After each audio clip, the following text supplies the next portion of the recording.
If marriages had warranties, mine would have expired the moment I found a lipstick stain on a piece of printer paper, because we didn't own lipstick, and we damn sure didn't print anything in the last 6 months. It was folded once, left perfectly centered on the dining table like a relic in a museum exhibit titled, Clues of the Unfaithful. At first, I thought maybe it was a note, something casual, a reminder even, until I opened it and realized it was blank. Just a test page, clean except for that one glossy smear of maroon, the kind of color she always said looked too desperate on other women. I stood there for maybe a full minute, staring at it like a psycho, mentally cross-referencing every variable. We had no guests, no sisters or cousins stopping by, she worked from home today, and I was out all morning. No reason for lipstick to be near the office printer unless someone had been sitting on my desk like it was a casting couch. I didn't lose it. I didn't even say anything when she came home 20 minutes later, smiling like someone who'd just been complimented a little too intimately. She kissed me on the cheek, no lipstick, of course, and tossed her bag onto the couch. I told her I'd cook dinner, watch her nod distractedly while checking her phone with the kind of smile people reserve for messages they wouldn't show you. I already knew. That one crimson blemish told me everything, not just that she was cheating, but that she was stupid enough to leave the evidence in my sanctuary, the one room she never touched. So I made spaghetti and meatballs, poured her favorite red, and asked about her day with the calm curiosity of a man timing his last smile. She lied effortlessly. Said work was a drag, client calls ran long, nothing special. I just nodded, chewing slowly, picturing her bent over my printer while someone she used to know printed her like a tax form. But here's the thing, rage is sloppy. I didn't want sloppy. I wanted precise. She thought she was clever? Good. That would make it more satisfying when I showed her she was a goldfish playing chess with a crocodile. So that night, while she showered, I logged into my burner Facebook. The one I'd created 6 months ago under the name Travis Coulter, complete with college photos, fake mutual friends, and enough fake nostalgia to spark an inferno in her cold little memory.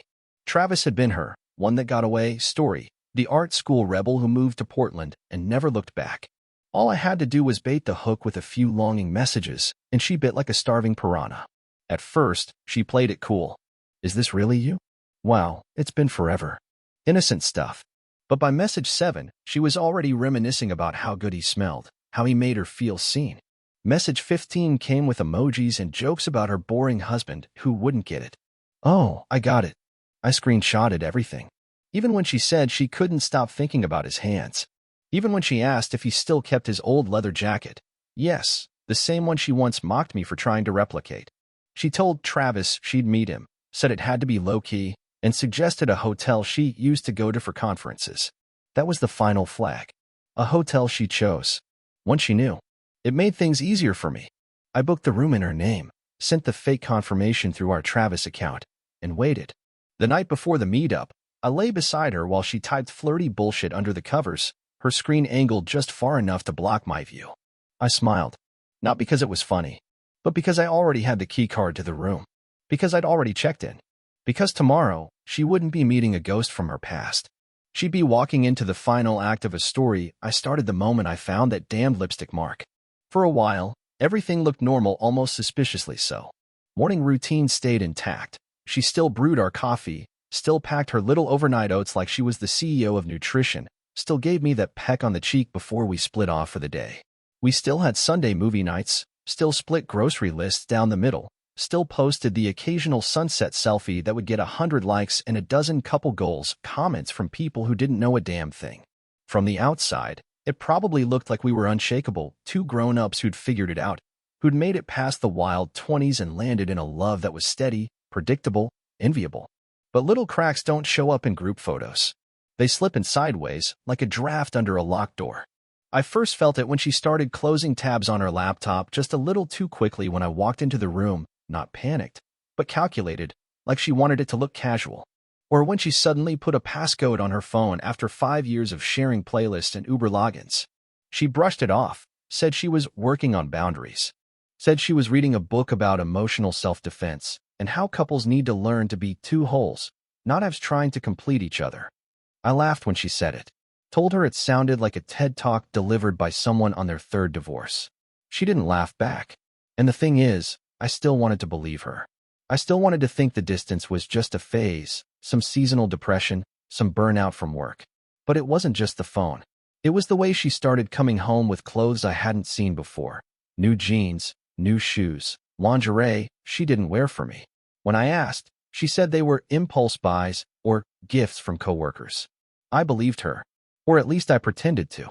I wanted to be the kind of man who gives his wife the benefit of the doubt. That's what we're told to do, right? Trust until proven wrong. But there was this moment, small, but it stuck. I'd borrowed her car one Saturday morning while mine was in the shop. She'd told me she hadn't driven anywhere but work that week.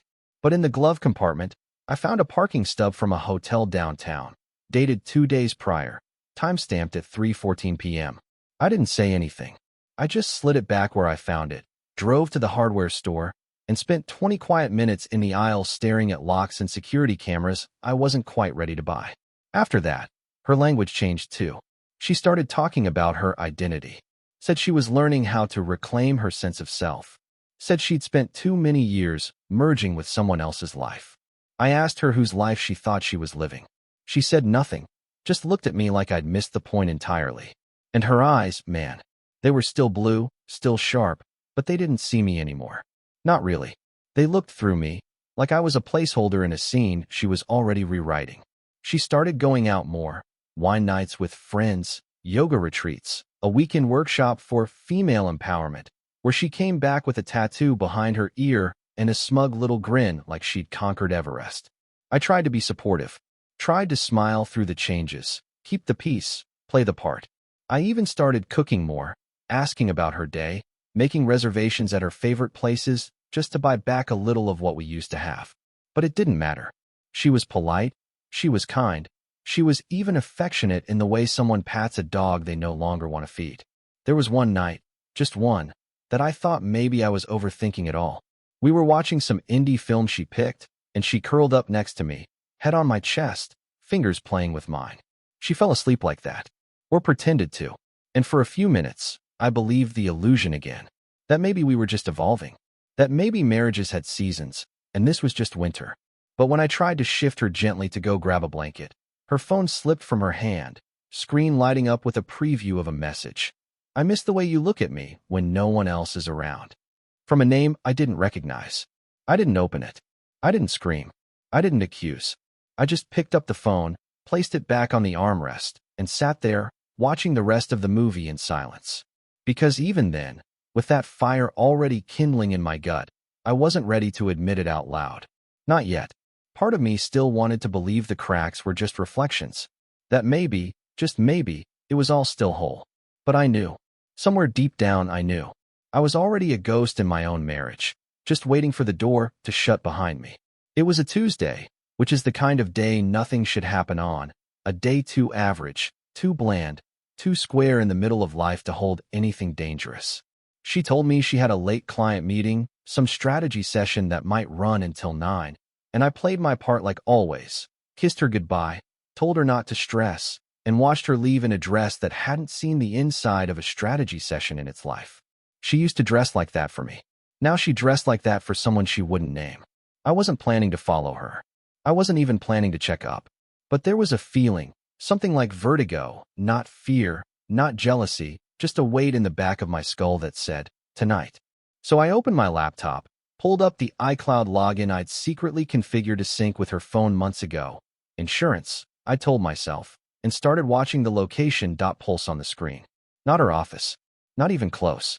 A downtown boutique hotel, the kind with rooftop bars and themed rooms and overpriced champagne. I didn't move. I just stared at that breathing slowly through my nose, while outside the window the neighbor's dog barked like it knew. At 7:34 p.m., she messaged me. Still in the meeting. Love you. I typed back. Take your time. Don't rush. My hands didn't shake. My heart didn't race. It was worse than that. It was silence. Absolute, freezing stillness. Like the moment before a car crash when you already know the outcome and your body goes limp in anticipation. I opened the text message backups, scrolling past old grocery lists and shared memes until I found the thread. A name I didn't recognize, just initials and a heart emoji. The messages were sweet, juvenile, saccharine in that pathetic way two people write when they think they're inventing intimacy. But then I saw it. The message that didn't break me. It transformed me. I love how you always smell like him after you leave. Makes me feel like I'm winning something. I read it again. Then a third time. My fingers hovered over the mousepad, numb. That wasn't a betrayal. That was mockery. I wasn't just being replaced. I was a fetish. A scent. A joke they shared in bed after she left my arms and entered his. I felt the floor fall away, not with rage, not with grief, but with clarity. All the lies suddenly aligned, like stars in a constellation I had refused to see. The late meetings, the hotel stub, the phone smiles, the new lingerie, the boundaries. She had been erasing me, pixel by pixel, until I was just the man who paid the bills and kept the Wi-Fi running while she played lover to a man who found thrill in knowing she returned home to me after. I didn't cry. I didn't scream. I closed the laptop, got up, poured myself a glass of water, and stood in the kitchen as the refrigerator hummed like a funeral drone. I looked at our photos on the fridge, weddings, vacations, her graduation, and realized none of them meant a thing anymore. She wasn't just unfaithful. She was gleeful in her deception. She was rewriting reality and letting me believe it was still mine. But no more. In that moment, I shed the skin of the husband. I became something else. A surgeon, maybe. Cold, precise, deliberate. There would be no confrontation, no emotional plea, no dramatic shouting match. No, I would dissect this quietly. I would turn their arrogance into a trap. Because now I knew what they thought of me. Now I knew what she thought I was. Safe, soft, blind. But she'd mistaken my love for weakness. That was her first mistake. Her last would be trusting me to stay that way. She thought she was walking through a familiar house, one where all the lights worked and the walls stayed where she left them, but I was already rearranging the furniture in the dark. After reading that message, the one that turned me from husband to executioner, I didn't lash out. I evolved. My first move was subtle. I stopped asking questions. That's the thing with liars. They need pressure to keep lying. Without it, they unravel under their own weight. I began observing her like a scientist with a test subject, cataloging her behavior in quiet, ruthless detail. I created a spreadsheet, color-coded, time-stamped, cross-referenced. Every late night, every girls' weekend, every client dinner. I synced it against our shared bank account, noted every Lyft ride, every hotel transaction, every mysteriously vague coffee shop that billed her $30 at 10 p.m. on a Thursday.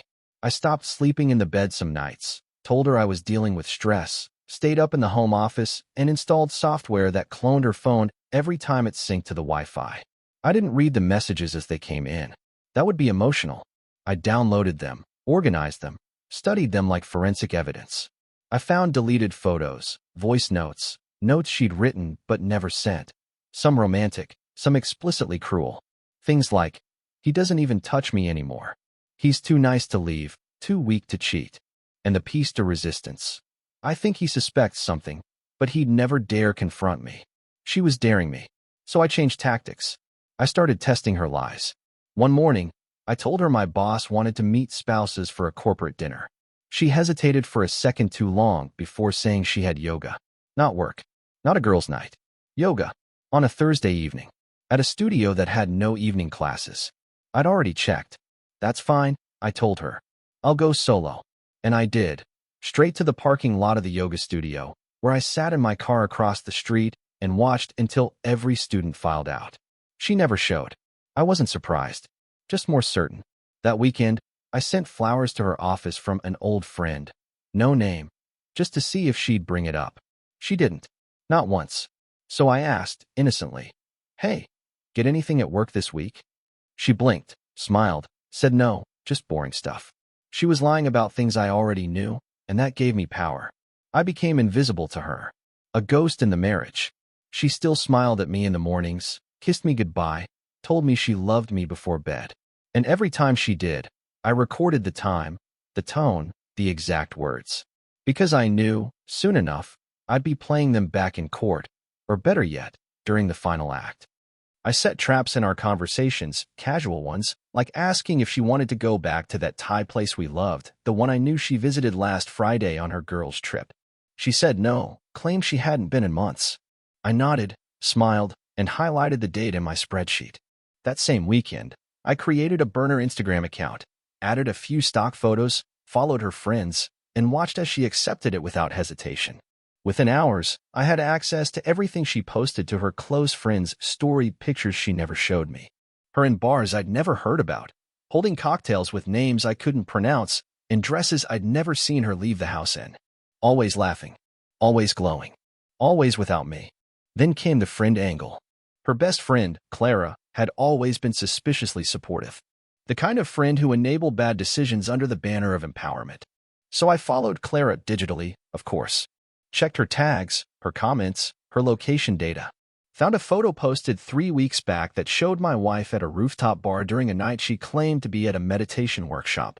She was in the background, barely visible, but I recognized the curve of her collarbone like a signature. That photo was my favorite find. It was accidental truth. A candid betrayal. I saved it in a folder titled The Fall. Everything went in there. Screenshots, photos, bank records, timestamps. It was my private museum of her unraveling. Still, I didn't confront her. I kissed her forehead at night, helped with chores, made her coffee like nothing had changed. Because I didn't want her to stop. I wanted her to feel safe. I wanted her to walk deeper into the trap, believing she was winning, while every step she took echoed through the walls I'd wired with quiet alarms. She had no idea she was already living inside a war room. I wasn't waiting for proof anymore. I had enough to destroy her in 12 different ways. But I was still watching, still measuring, still calculating the moment to strike. Because some truths are too sharp to shout. They have to be whispered, right before you drop the blade. It was her birthday, of all days, a detail that still makes me laugh when I think about it. Not because it was funny, but because the timing was poetic in a way only betrayal can be.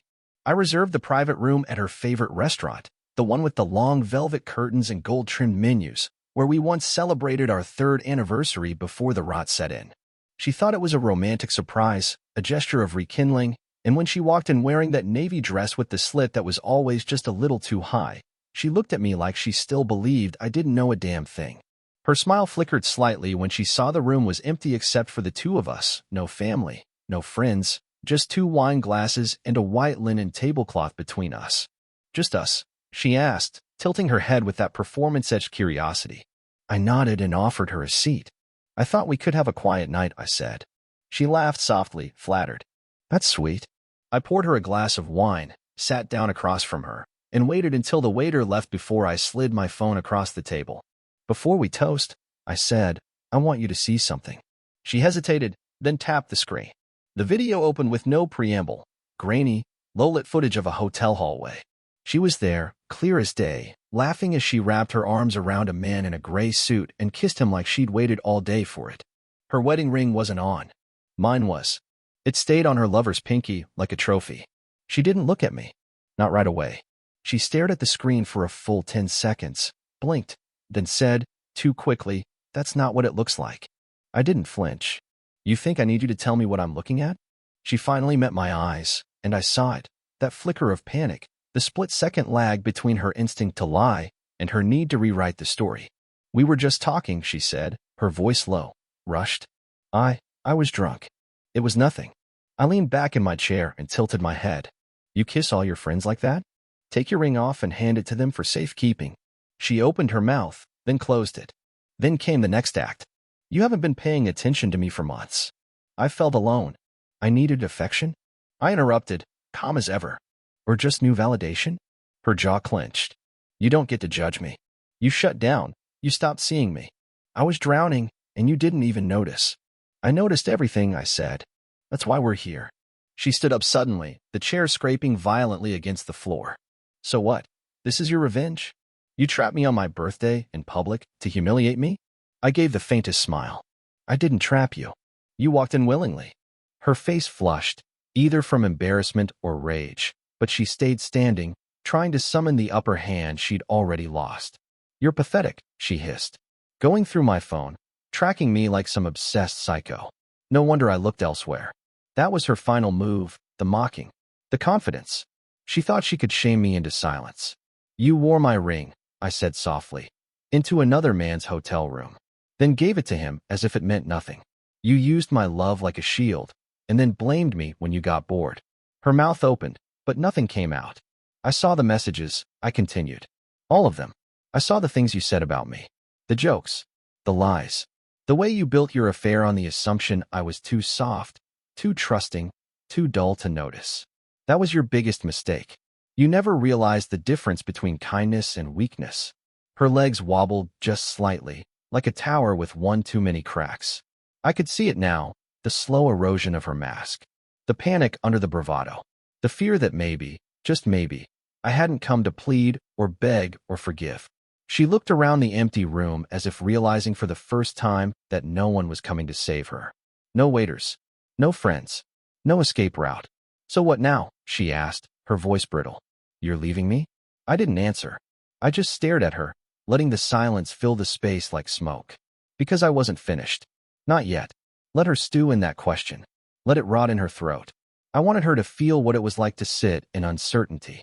To wait for judgment from someone who used to love her. The wine between us remained untouched. The air was thick with everything she thought she controlled, now crumbling in real time. And I hadn't even told her the worst part yet. She started pacing, slow at first, her heels clicking on the hard wood like a countdown, arms crossed tight across her chest like she was holding herself together with friction alone. And then it began. The unraveling. The switch in tone. The rapid cycle of masks she'd spent so long perfecting. You don't get to do this, she snapped, eyes wet but not from remorse. Just anger that the mirror had finally been held up. You think you're innocent? You think you're some kind of martyr? You smothered me. You made everything about you. Your job, your routine, your stupid, perfect little systems. I was drowning in your life, and you didn't even see me waving for help.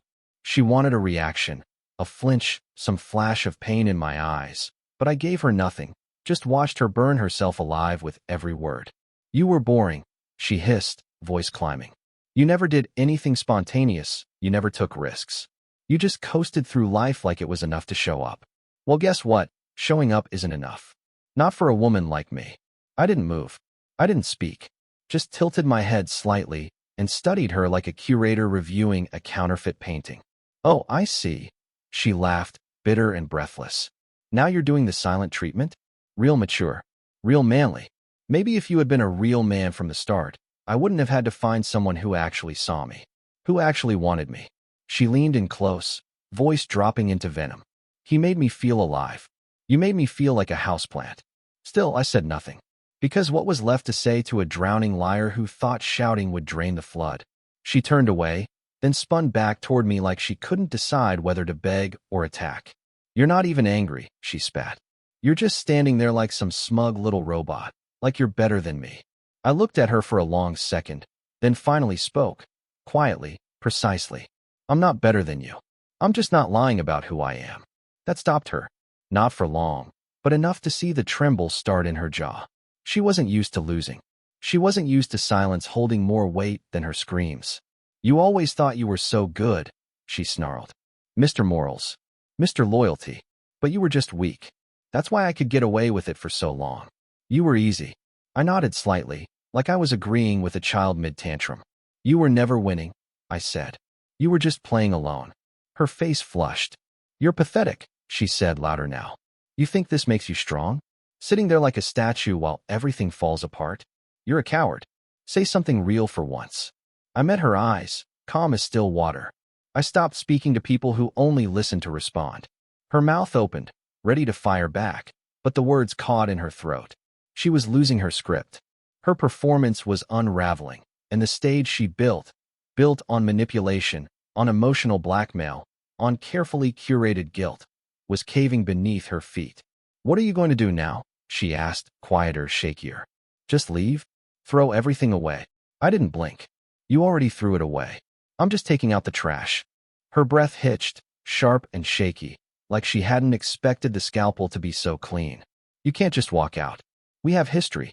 We have a life. No, I corrected, we had a lie. I'm just no longer pretending it's a home. She stepped back like I'd hit her, but I hadn't moved an inch. That was the worst part for her. The stillness. The indifference.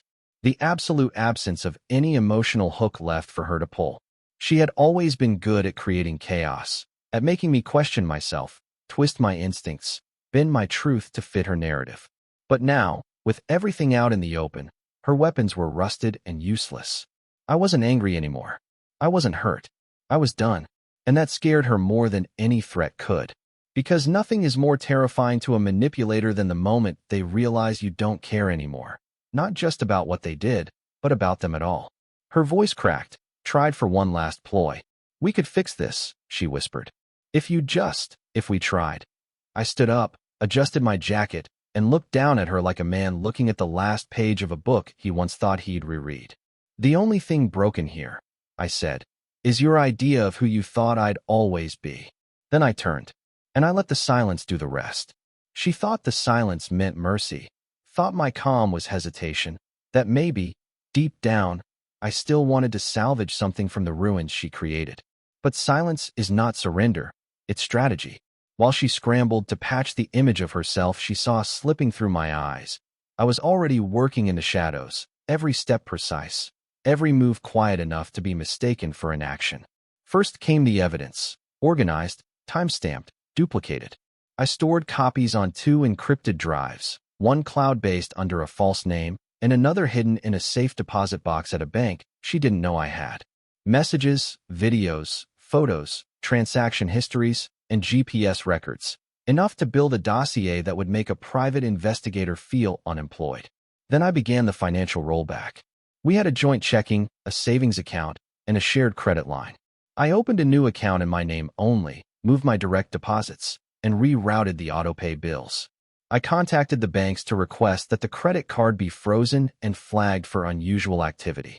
Then, without a word, I transferred the car title to my name. Mine was paid off. Hers was leased in both names. I returned hers to the dealership under a hardship clause she had unknowingly triggered when she stopped making her half of the payments months ago. The next day, her car was gone from the driveway. She called me at work, furious, demanding to know what happened. I told her to check her lease agreement and hung up. That was the only call I took. Utilities followed: electric, water, gas, internet. Everything I could prove I paid for, gone from her access. I transferred the accounts, updated the passwords, and redirected all contact numbers to my personal email.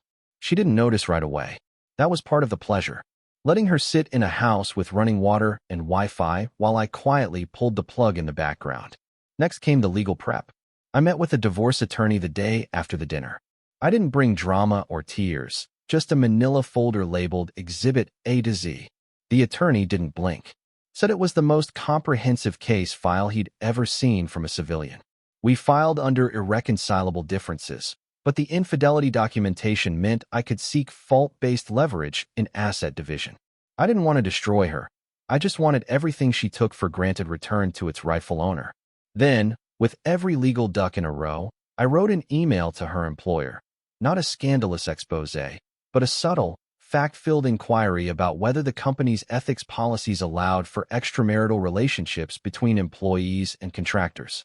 Attached were redacted screenshots that left just enough identifiers to make HR twitch. I never mentioned her name. I didn't have to. She had already crossed enough professional lines to get a second look. Whether or not it stuck didn't matter. What mattered was the seed of doubt, the slow decay of her workplace armor, the whisper that would follow her into every conference room. I reached out to her parents next. Respectfully, just a phone call. I said I thought they should know before they heard it elsewhere. I didn't vent, didn't slander, I just stated the facts. Her mother cried. Her father didn't say a word, just hung up after a long silence.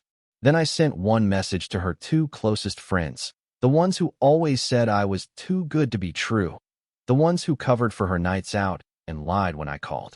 I sent them copies of their own text messages, screenshot from her phone, where she bragged about how well they covered for her, how dumb I must be not to notice. I didn't add a message, just the receipts. Within hours, her group chat imploded. Friends scattered like roaches when the lights came on. Finally, I prepped the house. Legally, she still had a right to live there, but I made it as uncomfortable as possible. I boxed up her things, changed the locks to the home office, installed cameras, and posted notice. Left one key on the counter with a written statement about temporary access pending the divorce proceedings. No confrontation, no shouting, just rules. She came home to find her closet half empty, her side of the bathroom cleared, her name removed from every bill and service. The panic started then. Her calls came more frequently, her tone swinging from confused to furious to pleading. I answered none of them, because this was no longer a marriage. It was a chessboard, and I had every piece. She still thought she had time to explain, to twist the narrative back in her favor. What she didn't realize was that the game ended the moment I stopped loving her.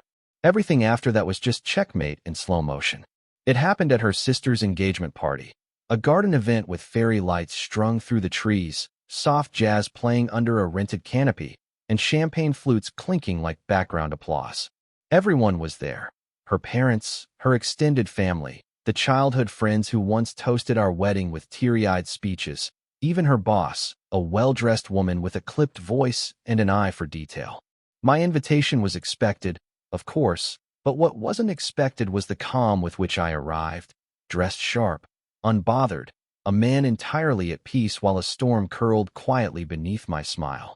She saw me from across the lawn and smiled, tentative but hopeful, because she thought there was still a bridge left to cross, that I had come to play nice for appearances, to coexist, maybe even to begin the long, pathetic road to forgiveness. But I didn't smile back. I just gave her a polite nod and walked straight past her to greet her father. 10 minutes later, the projector screen rolled down for a surprise video, one she believed was a montage of her sister's childhood, compiled by her younger cousin who was good with tech. She had no idea I'd worked with him for a week straight, crafting a video that would begin with birthday clips and vacation photos, then shift, seamlessly, suddenly, to a hidden folder of truth. The moment it started, she was at the center of attention, wine glass in hand, laughing with someone from work. Her laughter stopped the moment the screen went black for a split second, then lit up with the footage of her and the man in the hotel hallway, their bodies pressed together, her hands slipping into his back pocket like she belonged there. The crowd didn't gasp. That would have been merciful. They went silent. A long, suffocating, brutal silence. And then came the audio, her voice, lifted straight from a saved voice note. He's sweet, but clueless. It's like living with a golden retriever. You smile, pet it, and it loves you even when you're *****ing someone else. I watched her freeze mid-step, like her entire spine had locked up. She looked around, but no one met her eyes. Not her mother, who turned away in quiet disgust, not her best friend, who lowered her glass and stepped back as if avoiding a contagious disease, and certainly not her sister, whose lips tightened into a line of silent judgment. Her boss stood dead still, expression unreadable, but I saw her lean in slightly, as if mentally preparing for a Monday conversation about ethics violations. Her lover wasn't there. I made sure of that. I'd sent him the same footage a week earlier with a simple message: your secret's out. She wore my ring while she kissed you. He blocked her the next day, quit his side job, and vanished into digital silence. She reached for her phone that night like a reflex, only to find every text to him marked unread. As the video ended and the music failed to return, she laughed. Sharp, shrill, desperate. Are you serious? She barked, scanning the faces, searching for some sympathetic nod, some ally. None came. Her voice cracked. It's not what it looks like. This is a setup. He's twisting things. She pointed at me, trying to drag me down into the chaos. He's bitter, he's vengeful, he's just. But her words died in the wind when her mother, the same woman who once defended her against everyone, quietly said, stop. Just that. One word. Firm. Final. Her glass slipped from her hand and shattered at her feet, and still no one moved to comfort her. Not a soul. I didn't say anything. I didn't need to. I just stood there, arms crossed, watching her spiral, watching her realize that every lie she told had finally arrived at once, all wearing the same expression, disgust. She tried to laugh again, said something about how everyone was being dramatic, how relationships are complicated, how none of this was anyone's business. Her voice quivered. Her hands shook. And then she saw me, really saw me, standing there like a still frame while her world blurred and twisted. That was the moment. The exact second the facade cracked. Her eyes met mine, and in them, I saw something break, not just guilt, not just shame, but the dawning horror of irreversible collapse. She reached for me, not with her hand, but with her gaze, begging without words. But I didn't move. I didn't blink. I just let her drown in the silence she once weaponized. And that, more than anything else, destroyed her. Because in that silence, she finally understood. I hadn't come to get her back. I'd come to end the game. She came at me in the center of the reception tent, face flushed with humiliation and rage, fists clenched at her sides like she still thought she had the right to scream. And when she started shouting, it was less about words and more about noise, wild, erratic. Desperate noise meant to drown out the truth everyone had just seen spill across the screen. "You think this makes you a man?" she snapped, voice cracking as her eyes darted around the crowd now watching her implode. "You think humiliating me makes you some kind of hero? You're pathetic. You always have been. I had to lie just to feel alive around you." Gasps flickered from the guests like scattered gunfire. Her father stepped forward, but stopped when my hand came up. Not to hit, just to silence. "I want to hear this," I said, cold and clear. "Let's let her finish her grand performance." She sneered. "You always needed control. That's what this is about, right? Control? You monitored me, stalked me, made a public spectacle because you couldn't handle the fact that someone else actually made me feel something." Feel something. I snapped, and the crowd recoiled from the sheer force of those two words, the volume not loud but the meaning thunderous. "You felt something when you handed another man my ring? When you wore my love like armor and sold it for hotel keycards and champagne kisses? You didn't feel love. You felt the thrill of secrecy, and now you're angry because the curtain's been ripped away and there's nothing underneath but shame." Her mouth opened, but her voice failed. She turned to her mother. "Are you just going to let him do this, Mom?" But her mother looked away. Her best friend, too. Everyone she once commanded with charm and manipulation stood frozen, eyes locked on the wreckage she'd made of her life. "You never loved me," she shouted, grasping at whatever threads were left. "You loved the idea of me. You treated me like a project, not a person. Like something to fix and maintain. I felt like a prisoner in your perfect little world." I stepped toward her, slowly, methodically, like a surgeon closing in for the final cut. "You weren't a prisoner," I said. "You were the queen of a kingdom I built for you. I gave you comfort, safety, loyalty. You asked for freedom, and I gave you trust. You asked for space, and I gave you silence. You asked for understanding, and I gave you every piece of me, until the only thing you had left to betray was my name. And you didn't just spit on it, you used it to open doors you thought I'd never find." She shook her head violently, eyes glossing over as if refusing to absorb the words. "You don't understand what it's like, being with someone who thinks they're always right, always noble, always above everyone else. I couldn't breathe around you. You made me feel small." "No," I said. "You made yourself small the moment you shrank into someone who could only feel powerful by deceiving the one person who saw you as more than enough." Her boss tried to intervene, stepping in with a weak, "Maybe we should all calm down," but I cut through him with one glance and returned my full attention to her. "You had every chance," I said, voice low now, razor sharp, "to speak, to leave, to choose dignity. But you chose the alleyway, the affair, the betrayal. You chose cowardice. And the only reason you're yelling now is because you thought I'd keep your secrets longer than you kept mine."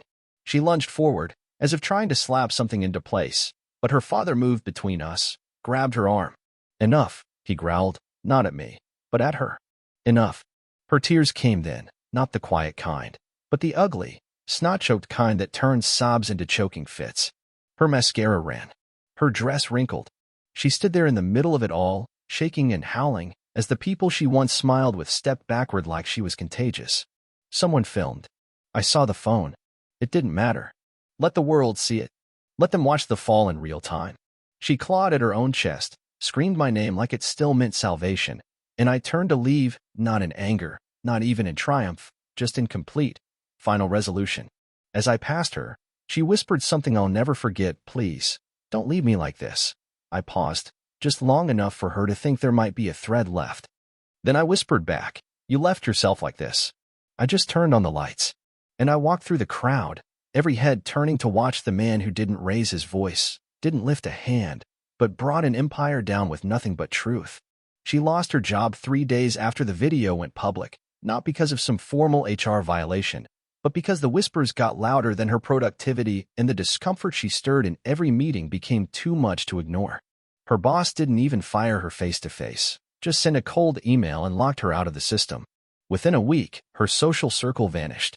Her closest friends stopped replying to her messages, group chats went silent, and one by one, she was removed from events, unfollowed, untagged. Her phone, once a flood of likes and brunch invites, became a graveyard of notifications she never received. Her parents, devout, proud, and unforgiving, refused to speak to her. Her mother returned every unopened letter. Her father told her, through a mutual cousin, that she had shamed the name beyond recovery. Her sister sent a single message: "Don't show up to the wedding." Even her affair partner, the one she swore had made her feel seen, ghosted her completely. Blocked her number, changed jobs, disappeared. Whatever fantasies she had about running off together collapsed the moment she became inconvenient. She moved out of the city not long after, fled, really, to some smaller, grayer town where no one recognized her face or her name, where she worked the register at a rundown retail chain that didn't care about degrees or scandal, just that she showed up sober. Word spread fast. Mutual friends sent me screenshots, posts of her trying to rebuild, captions dripping with false positivity, hashtags about growth, healing, and learning to love yourself again. But you could see it in her eyes. There was no glow left, just a hollow, watery stare of someone trying to breathe through the wreckage they caused with their own hands. And then, of course, she reached out. They always do. First a text, just her name, and the word, please. Then a voice note, long, trembling, full of snot and sniffles and the kind of regret that arrives too late to be anything but pathetic. She said she was sorry. Said she didn't know what she was thinking. Said she had been in a bad place and didn't realize what she had until it was gone. Then she said it. "I still love you." I stared at that line for a while, just sat with it like you do with a dog you've already decided not to adopt. Then I replied, with one sentence, "Strange, I don't even remember your name anymore." She showed up to my house a week later, looking like a ghost. No makeup, no jewelry, just the weight of 1,000 poor decisions wrapped around her like a coat she couldn't take off. She stood in the doorway, eyes swollen, voice cracked in half. "Can we just talk?" she asked. "I need to explain." I looked at her, really looked, and saw nothing. No echo of the woman I once married, no trace of the laughter we used to share, no flicker of the fire she once used to ignite a room. Just a stranger. A sad, desperate stranger standing on the front porch of a life she threw away like it was junk mail. I didn't invite her in. I didn't even step closer. I just met her eyes and said, "Some people deserve to be remembered. You. I've worked hard to forget." And I closed the door, not with anger, not with satisfaction, just with finality. To everyone who stayed with me through this story, thank you. Seriously. I appreciate you listening to the slow, calculated fall of someone who thought love was weakness and lies were power. Let me know where you're listening from, and more importantly, did you enjoy watching her empire crumble? Because I sure as hell did.